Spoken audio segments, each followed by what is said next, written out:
I'm not going to repeat their bios and so on, but really get right into this conversation with Ken Gergen, for those of you who may know. So he's here joining us. Jennifer Gerwing is here, for those of you who know her work. And then also, I think I saw Peter, there. So I'm going to invite three of them to, let me actually see if I can spotlight you. Okay, so that's a spotlight for Ken. How does it work? Oh, there you go. This is how you do this. I don't know. Where do I find Jennifer? There. I'm Okay. here, I'll talk. There you go. Yeah. Oh, hey, thank you. You're welcome. That really worked. And then add a spotlight. And also maybe, do I add spotlight myself? Hey, there you go. Nice, nicely done, Haesun. Hey, phew. Okay, that was a difficult part of it. So thank you. And I have my dogs as usual. So if they start to bark, I will mute myself. And welcome to this space. And how we're going to do this is I have a couple questions to start the conversation. And I invite three of you to really respond to each other, like in conversation, it's called. So converse. And then we are listening in, but all of us listening in, please put in the chat box some of the questions that you would like to ask them. Okay, and then I will moderate that chat box. So there is this question that I will probably put it in so that we can do it that way. All of you, please participate that way. What are some of your questions that you would like to ask? Yeah. So welcome, Peter. Good to see you. Nice to see you. There you go. Nice microphone. Okay. Yeah, I think it's a hand-me-down from you, Haesun. Yes, nice microphone. Ken, let's hear your voice. Say something nice. Can you hear me? Yes. Yes. That's All right. Thank you. And Jennifer, we could hear you. You can hear me fine? Yes. So thank you for coming. This is an event called Solution Focus 24, SF24, really celebrating the practices that we have. And I know three of you have done a lot of work in this area. And one of the first questions that I wanted to pose to all of you is what is currently occupying your mind, whether it's a project or maybe it's maybe an idea, but also with that, if you'd like to give a little bit of your work. For those of us who may not know your work very closely, say a bit about your work, but also what's currently occupying your mind. So how should we do this? Should we take turns somehow? Jennifer, there you go. Thanks a lot. Because you're the J, right? Yeah, thanks, Haesun, also for the interesting, a little bit challenging question when I try to think about the intersection between what's currently on my mind and what might be interesting to talk about. But I'm here because I use this method, microanalysis. Most people know it, microanalysis of face-to-face dialogue, if they've heard of it. I've been using it in my work with communication between healthcare providers and patients. So that's where most of my work sits now. And the method is really a way to use videotapes of conversation to find something that you're curious about and kind of get into the observable details about that. So it's really a method for systematically recognizing something happening that you want to see, and then you define it, identify it, and characterize it. Oh, Haesun, your dogs are sweet. So in terms of like what's on my mind lately, it's a good question because I just published a chapter with Sarah Healing and my colleague Yulia Menichetti on microanalysis of clinical interaction, because I'm supervising PhD students much more than I used to, and they really needed kind of a little bit more direction, something they could hang on to and work with on their own. And it's spurring us more and more to define the method and think about what's important. And one of my colleagues has got me interested in sort of the ontological underpinnings of microanalysis. And I think that actually that links me very much more to what Ken Gergen has been working on years in social construction, because when I think about why would you study dialogue? I mean, what is important about dialogue? Well, part of it is because consequential things happen. So in my work, it has to do with like clinical decision making and figuring out what's important to patients so they can participate in their decisions. But then it's also the co-constructive nature of dialogue. So it's not just what happens at the end, but how our doctors or emergency call operators nudging the conversation in ways that actually co-constructs what the patient ends up saying and what they learn about each other. Anyway, so that's kind of something on my mind right now. And that question of why do we study dialogue, right? I mean, So, if you have a geeky interest in dialogue, it seems so self-evident, but I think that it's important to talk about it. right, wow. Let me Ken. pick up on that, Haesun, because what I'm interested in is closely related in a slightly different way. Because the real concern I have is really how we're going to go on as a human species. I feel the existential challenges of today are apparent in almost everything I do.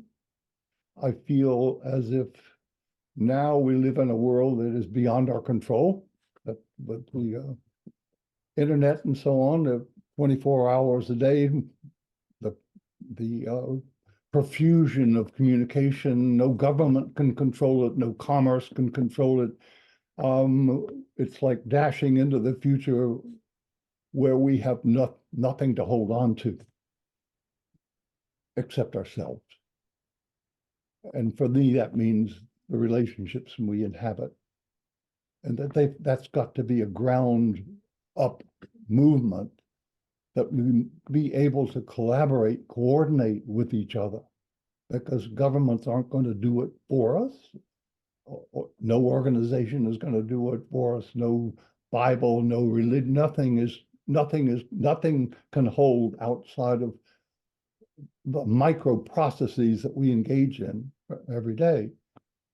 So largely what I do is to try to think and actually move into practice constructionist ideas in general, which argue for at least realizing the multiplicities of our ways of constructing the world and being humble about our own, because there's no truly true of construction. So it's an opening, it's an invitation to at least be understanding of each other. And then I do a lot of work on relational theory, which is really a child of constructionism, how to understand relationships. And I mean, we want to go back to this, but it's been really important to me to get into the idea of the relationship having its own inherent movement. So we're not talking about individuals forming a relationship. We're talking about a relational process out of which the individuals become whom they are, and how to apply that. And largely what I've been doing specifically is within education, trying to undergoing a critique of the whole public education system as it moves worldwide as a sort of factory, asking ourselves what are the shortcomings of that as a relational process, how to replace it with a kind of relational process out of which we become those people who are able to collaborate, cooperate, accept each other, because as it is, education moves individualizing me first, me against you, who is the best, who is the worst, who is capable, who is incapable, and it's a kind of fear-provoking for most people who go through it, and is self-protective. So it's changed that system. So out of that system, we become those people who are able to move in that process of going on together without destroying each other. And I think, Ken, as you speak about this micro relational process, as Paul actually captured in the chat, that process out of which individuals become who they are. Wow. And I think that's so fitting to actually what we are doing here too. Peter. Yeah, this a good place for me to jump in. One of your prompt questions to us, Haesun, was, what do you wish that the world or the community would consider paying more attention to? And I thought a bit about that, and having done solution-focused brief therapy for more than 30 years, and the last 10 years, especially getting interested in microanalysis as a methodology for looking at and making co-construction visible and observable at a micro level. I think I wish people would, and this harks back to Stephen Insu, listen more carefully for what's important to other people, what other people care about, who are important to other people, and as all that feeds into what people want different to create more satisfying lives for themselves. And I wish more and more that people would recognize, with all our differentness and division, that other people have very good reasons for what they care about, and usually quite good reasons for why they do things the way in which they do. And I think that's the stuff of productive, human, hopeful conversations. And I think we're in the right place at a micro level with solution-focused coaching and brief therapy, because that's the sort of thing that we try to bring into our conversations with the with the people we encounter. Your original question about what's occupying our time right now, some of my colleagues in microanalysis and myself have revisited. Good. How are you? The model of questions that was introduced by McGee. And we've actually tested out the core propositions on that after looking at experimental data for the last 2 years on conversation. And besides finding a lot of support for the notion that questions carry presuppositions and that clients are remarkably cooperative when those questions and formulations are delivered with respect, we've also started making some observation about how these question and answers link together. And we're thinking about the notion of co-constructive sequences, which is the interplay of a primary question and then some follow-up questions and follow-up formulations, which continue to, again, Ken's word, invite the other to expand and create detail around, for example, what they might want different. So that's been really quite exciting work recently. And then the other thing I'm involved with that I'm also excited about is the Solution-Focused Brief Therapy Association's research committee is doing a second revision, in other words, a third edition of its research manual. And I'm excited about this because it's one of the most downloaded documents, at least from the way I track what gets downloaded. And I'm equally excited about it because that committee is very interested in this notion of co-construction, making it as accessible to researchers and practitioners. Most of us were trained in psychology, and we were trained to look inside or be real concerned about what was going on inside the head of our clients. And this tries to stay at the surface of the language and the interaction and work with clients toward more satisfying lives and organizations toward more of what they want at the surface of their language interaction.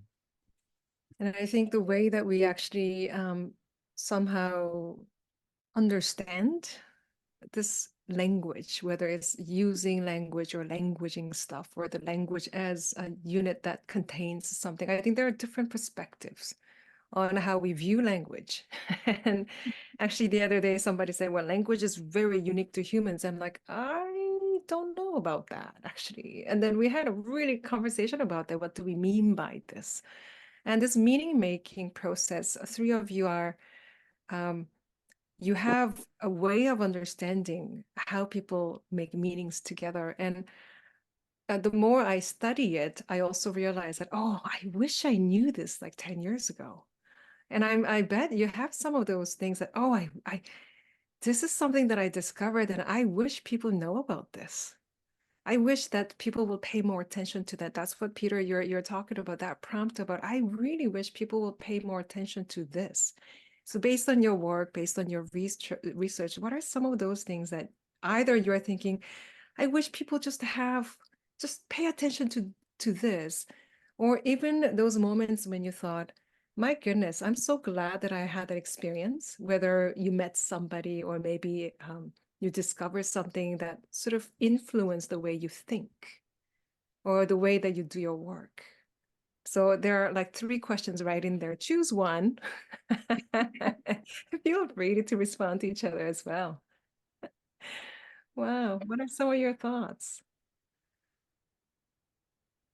Well, building on the listening and idea of co-constructive sequences, I know the project that Peter is referring to, and it's really exciting. And if I could say one thing about what I wish people would pay more attention to, and maybe I have to frame this in a, I wish they would pay less attention to, is I get concerned about a focus on efficiency and over a focus on what's actually happening in a dialogue. And I think when people get to the point where they're watching conversations, you know, you can get quite fascinated by a moment where something happens, like where yeah, and you can get kind of fixated on a moment, and without realizing the co-constructive process that led up to that moment, and that it's starting something that's going to get accomplished over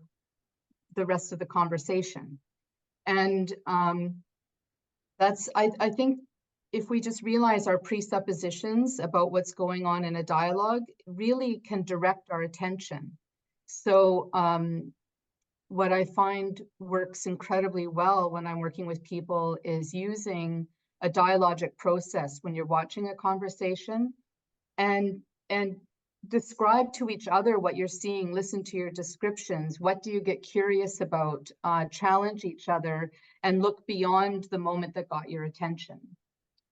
So that's my sort of mind salad based on the 3 questions you asked, Haesun.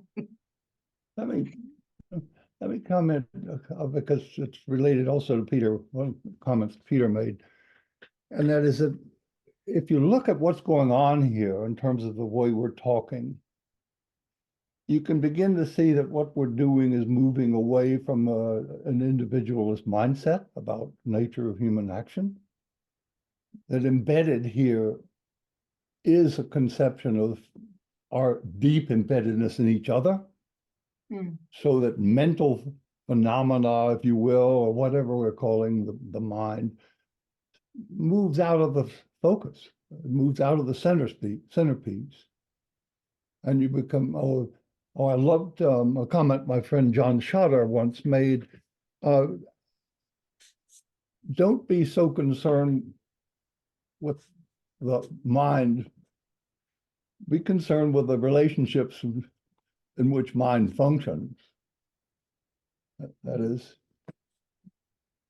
so because if you can change the dynamics of the conversation through conversational moves, it kind of doesn't matter so much what's on the mind, because what's on the mind anyway? How would we ever know what's on the mind when you really get down to it? whatever mind is going to move with the flow in some way or another. Now, with that, let me ask the two of you in a way, because I have been very impressed with one of the events here in the United States. It's a movement called Braver Angels. And this is a voluntary movement largely, but they have a lot of funds now because people have donated. And what they do is to bring what for us are the political upheaval which separates us now in the United States, to bring the red and the blue together for conversation. But the conversation is, in some sense, planned. I mean, it's like not just let's chat. They know the questions they're asking. They're much like therapists, brief therapists. You know where you're going, and you know kind of how the conversations work. So they're going to ask the questions and so on that will bring people into a state of mutual understanding. Now, what's fascinating and why I'm asking you this question is the people who have done this, and now it's a massive movement. They've even gotten into Congress here. It's happening in every state here. They were all family therapists who worked with couples therapy. And they are simply using couples therapy ideas to bring people together politically. So then the question, for me, it fascinates me because I hadn't thought about it till I was involved with this conference. Are there cases, or is it happening, or could it be possible, or can we imagine a miracle question? What it would be like if we used the kinds of processes in brief therapy or solution-focused brief into the spectrum of not problems, but finding solutions to major problems which separate us in our communities, in our government, and so on. Could we upscale those practices in a way so that they could make a broader difference rather than dealing with the people who were abused by what's going on and trying to get them back onto the firing line in life, change the whole system. Anyway, it's like that fascinates me. As you were talking, Ken, I was and talking about this movement, I was reminded of Virginia Satir, a famous therapist who worked with families in conflict and couples in conflict. And one of her comments was in her mind, the primary sign of a healthy relationship was whether one person or one party could listen to the end of what the other person had to say without, without interrupting. Which is simple, but also very profound. And I was also thinking about Anderson and Gulishian about this notion of not knowing, which solution-focused practitioners have definitely picked up on. And it's the posture of, as you well know, putting the other in the position of talking about themselves and shutting down whatever it is you may want to think. And I agree. I think that's where it has to start. And that's where couples who are in conflict begin to get more hopeful about their relationship, is when they start to hear some things from the other person that, well, you have a good reason for saying, I guess you have more of a good reason for saying that or doing that than I originally thought. It's simple, but I think it's also profound and tells us a lot about the nature of human relationships in language.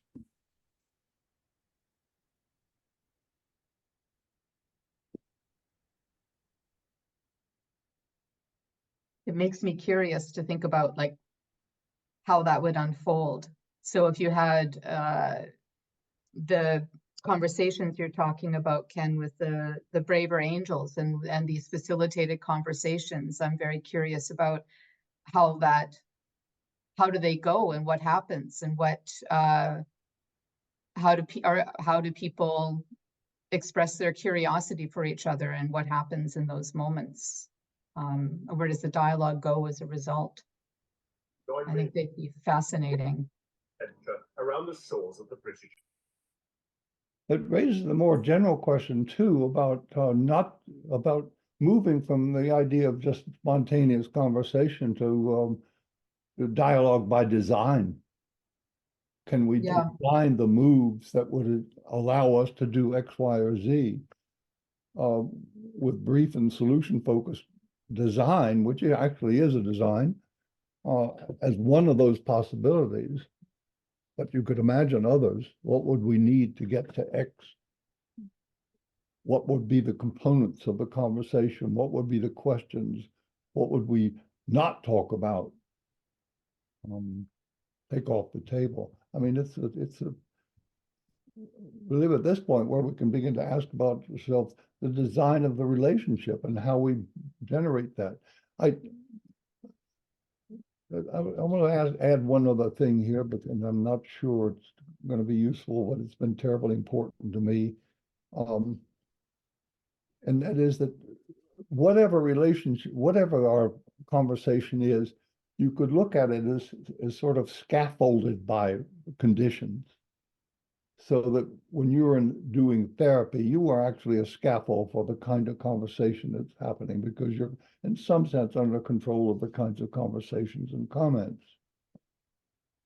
How could we scaffold the conversations we need? Now, if you set up a condition where we're competitors, like as in a political party, that conversation is probably not going to be pleasant.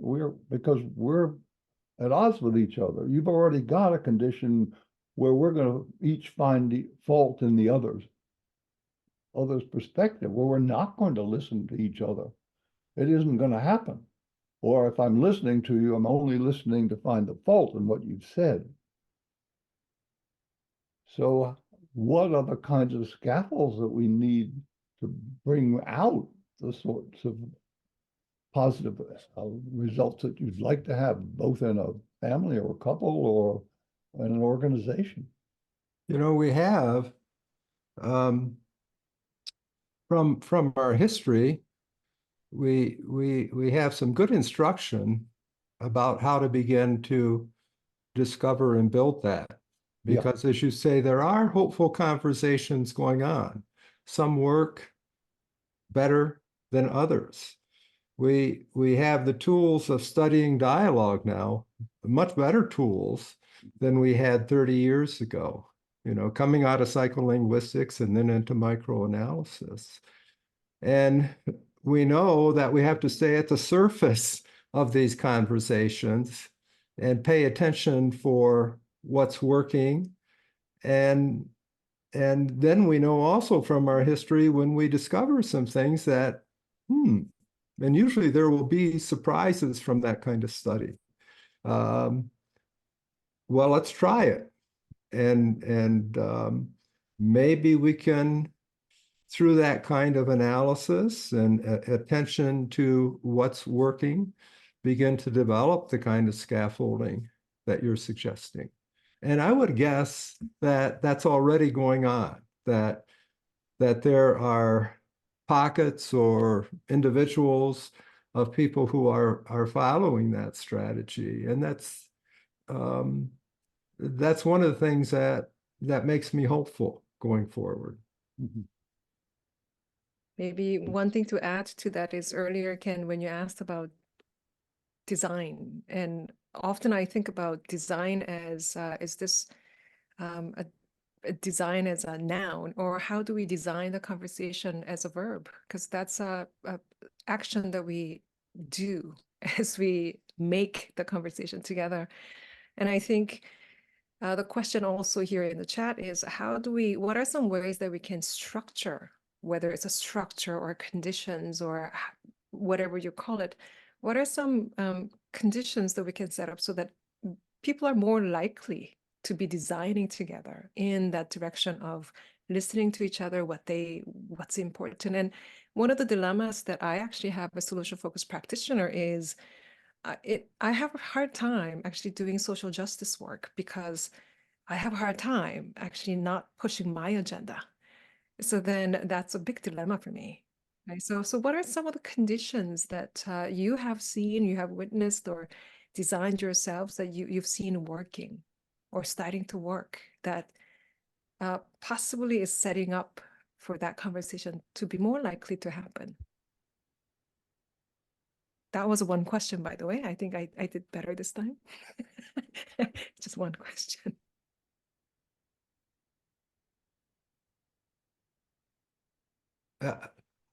I think what makes solution-focused conversation work is an attitude of humility, that I'm, my context is doing couples therapy and the like, and family therapy.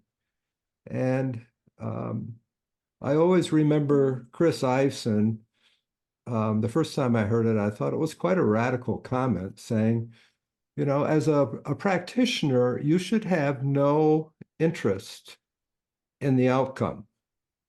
And of course, we do have an interest in the outcome, but I think he's saying from the point of view of being most effective to the parties who are in tension, your contribution can be putting them in conversation, putting them into a more productive kind of relationship, and they have to do it. And most people realize when you start to take over, if you have your view of social justice or whatever, and you try to stick it in, they are very tuned into that.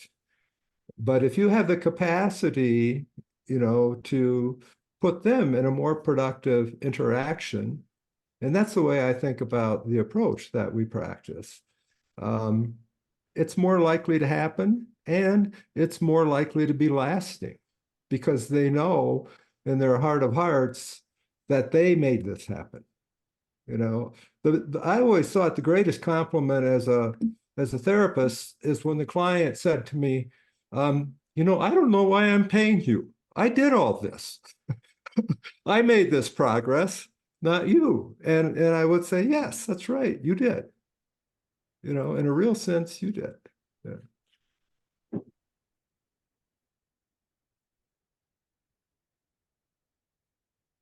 I have a question for any of the three of you in terms of this scaffolding. I'm fascinated by this sort of thought of what are the conditions that need to be scaffolded to get to foster relationship and good communication when people are on such different points of view. And I'm wondering how do you think one can foster humility? Because it's something that I would love to be able to do, to help people to orient towards a more humble position, but I'm not sure how that would happen. Let me give you an example that again comes out of therapy. There's a group that offers a consultation for organizations which are having problems, and they need design conversations to do this. And they've been working a lot with pro-life, pro-choice groups, trying to defuse that. They ask the question, first of all, what personally is involved for this for you? They listen. But then at some point, they also ask, what doubts do you have? Where are the points that you're not so sure about? And can you talk about those? And at that moment, when you listen to each other talk, listen to their, that they're not just, totally in this and it's black and white, that they have doubts, it begins to develop that sense of wow, maybe I don't have all the answers. And listening to the other is not having all the answers. It kind of softens that a great deal.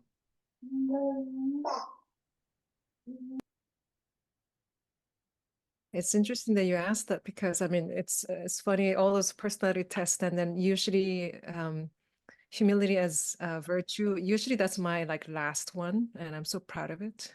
I'm like, yay. But when you talk about humility, I also see in the chat box about something about not knowing, and especially not knowing with people that we think that we know. Like, for example, how do we practice this with our family? And I often think about it. And I remember getting into this huge argument with my brother, and we're just screaming at each other. I'm telling my story, he's telling his story, and we're not budging. And I remember this one activity that Peter actually introduced called rule of summary. And it's kind of like, I stopped that conversation in the middle of it. I said, listen, this is not going anywhere. I was still screaming, by the way, this is not going anywhere. I said, let's try this. And the rule was very simple. As you know, you were saying earlier, can I actually hear the end of his story? Pause, reflect back to him about what I heard that was important to you, and until he agrees to it, and then I can tell my story. And initial couple turns, he interrupted. I said, no, the rule is you need to hear my story. And quickly we were able to actually, that tension really dissipated with somebody that I thought I knew. And that was experience of humility for me on both sides, actually, taking on that stance of, well, I want to learn about your view. What doubts do you have, as Ken says, and what's important to you? And it wasn't about pushing my way in, right? So, but then the question is, how do we operationalize humility in our practice? Yeah. That rule of summary, Haesun, I think that comes from, I'm sure somebody who's listening knows, can correct me on this if I'm wrong, but I think it comes from Carl Rogers. And we use that in the teaching the solution-focused interviewing, right from square one. Yeah, and it's a remarkable way to soften what's happening and get people listening. And I'm sure there are lots of good ideas like that around.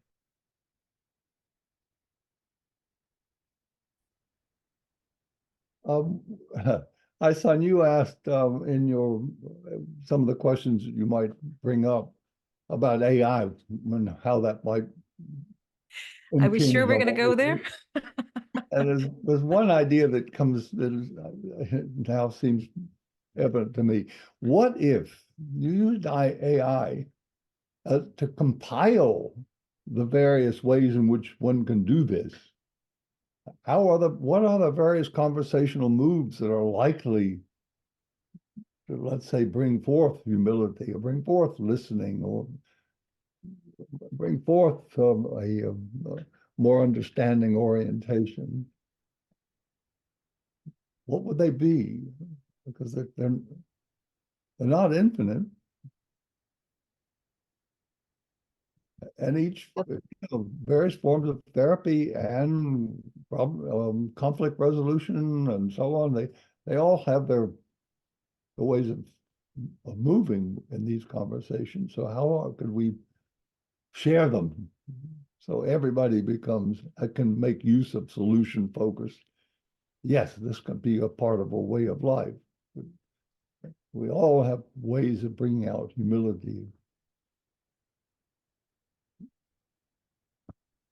And the question, yes, go ahead, Jennifer. Sorry, I was just going to say, I think we'd have to have a conversation with the AI and start to feed it some definitions. That would be interesting. And then it could get rolling, and then we could it's a great idea. Could you tell AI, look, I'm going to come into this conversation with righteous indignation. I'm very angry about something that's happened. Can you cool me down? Oh, what a great idea. And I think this topic of AI actually is a topic that will not go away. And especially working in the university, like I can now, because it's a language-based model and it also has language patterns. So whenever I read student papers and they have expressions like delve into or deep dive, transformative process, I'm like, you use AI, right? So it's a language-based model, but what sort of still scares me, and this ChatGPT especially and other similar AIs made a lot of coaches and therapists quite nervous. Because then you can program it a certain way that you can actually carry on a conversation pretty seamlessly. And one thing that I was really struck by actually the other day is I was using the ChatGPT, the voice one, not the typing one. And then I was talking to it, and all of a sudden, for the first time, I heard this AI doing the fillers. The AI was speaking to me with fillers. It's like, huh? And then they started to talk. I'm like, how could you even mimic that? That is very human thing to do. That you're, well, that those pauses, and I was slightly scared of that. And then I think one of the things that we're now facing is it's becoming harder to distinguish what's real or what's not. And I think that was a question that I wanted to ask you, especially as you work very closely with not only language but meaning making process. And also that accumulation of meaning that AI is mimicking. And I don't know, it's an open question. What excites you about this development of AI, and what sort of worries you? And what should we actually pay attention to? Again, 3 questions. There you go. So I can't help it. What are some of your thoughts on that? Maybe I'll start because I'm sure among the 4 of us and probably the whole group, I know the least about AI.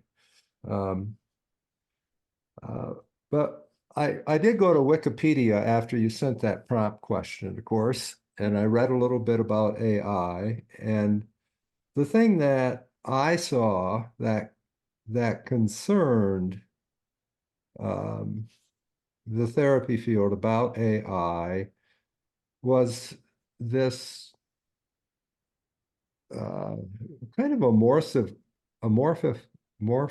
concept of relationship, empathy, human connection that most of us think is very important to doing therapy.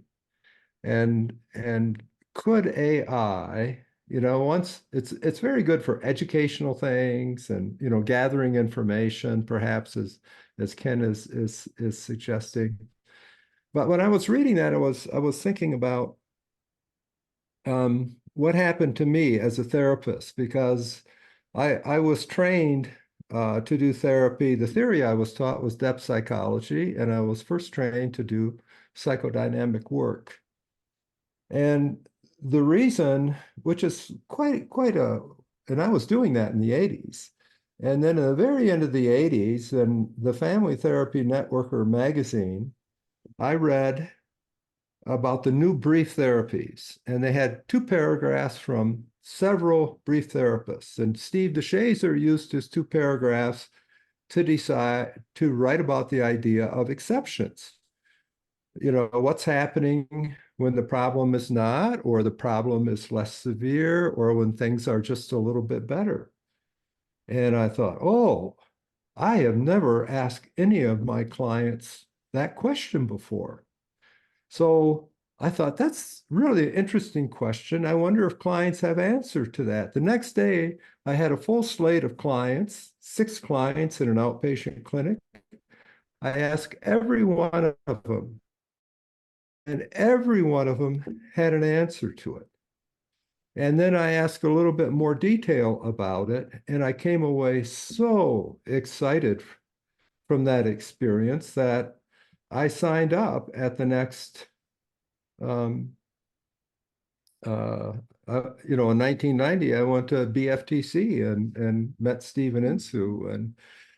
And I think what happened for me is there was such a much better fit between that way of working with people. I thought, I can be useful to people with this. This is a fit for me. And I wonder whether that fit, showed in my work, and whether that made my work more effective.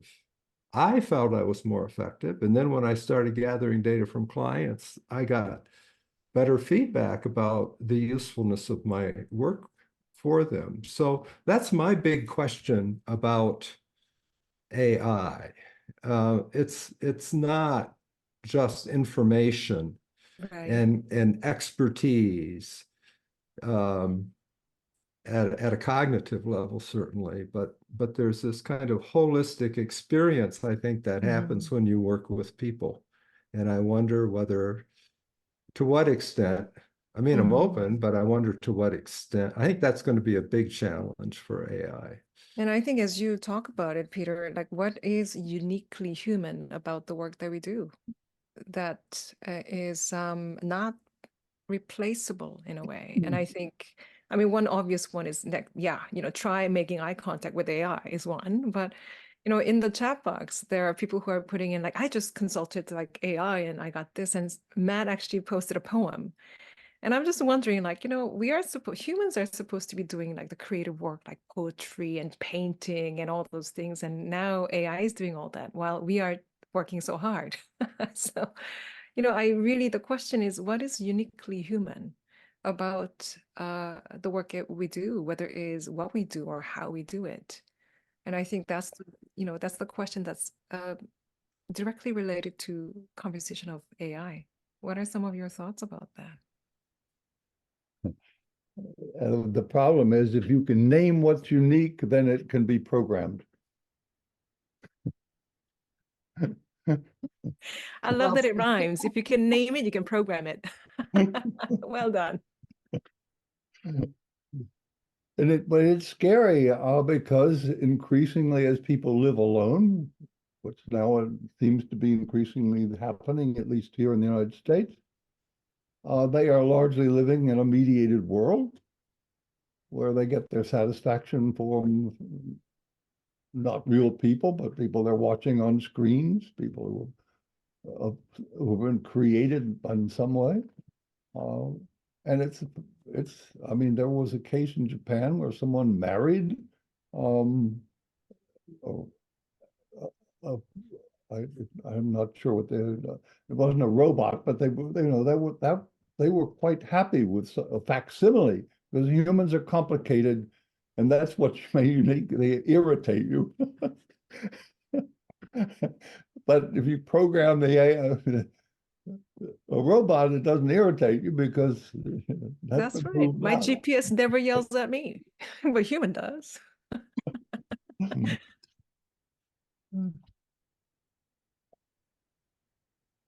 What are some of your thoughts, Jennifer? As you know that you're doing this language and microanalysis and all these things, and now AI pops up. Yeah, I have thoughts that are not very well formulated. Except I think that there's something about the reciprocity and the human-to-human contact, that knowing that you have a moment of connection with somebody, that relation connection with another human being, and that you're affecting them and they're affecting you, and you each are going to take something away from that. And I don't know, I don't know what it is like on the ground if I was going to try to figure out how to see that, how to see what's observable about that process. But I think that there's something inherently about that human-to-human contact, that no matter how you can train a chat AI, whatever, no matter how you can train it to use ums and ahs and little fillers like that, I think that you still have a sense that you are not in contact with somebody who has all the human conditions and all the things just like you do. So that. Yeah. And here's we have a few more minutes, and then just as people are engaging also in the chat, as a researcher, I have a question to all three of you about what will be a useful next research that people need to think about, because there are some PhD students and people who are thinking about research in this room. And I just wanted to ask you, because three of you know this field, like pretty much inside out, and what next research? What should we study? What would be the topics that we should pay more attention to? That was not in the questions that I sent you, but I thought it'll be very useful to consider together. What do you think?